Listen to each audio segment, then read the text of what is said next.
விசாலமாய் நாம் வளருவோம் என்றால் நம்முடைய மரமானது உறுதியுள்ள ஒரு மரமாக கர்த்தர் அதை மாற்றுகிறவராய் இருக்கிறார்.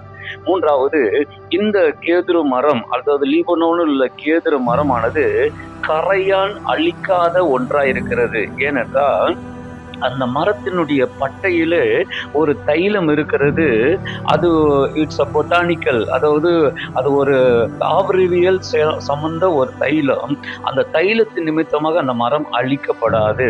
2 கொரிந்தியர் 10:4-5 நம்முடைய மாம்சம் அழிக்க விரும்புகிறது, ஆனால் நமக்குள்ள இருக்கிற தேவ பலன் நம்மை அழிக்காதபடிக்கு நம்மை காத்து கொள்ளுகிறதா இருக்கிறது.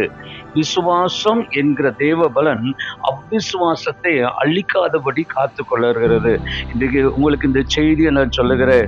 நாம் கேதுரு மரபல, லீபனோனில் கேதுரை போல உறுதியாக இருக்க கர்த்தர் உதவி செய்வாராக. உறுதியாக இருக்கும் போது சாரம் நிறைந்ததாய் இருக்கும். உறுதியாய் இருக்கும் போது விசாலமாய் வேறு வளரும். உறுதியாய் இருக்கும் போது கரையால் அழிக்காததாக இருக்கும். உங்களுடைய வாழ்க்கையில் இப்படிப்பட்ட மேன்மையை தந்து கர்த்தர் உங்களை உறுதிப்படுத்துவாராக, உங்களை பலப்படுத்துவாராக. கர்த்தர் உங்களை ஆஸ்வதிப்பார். God bless you.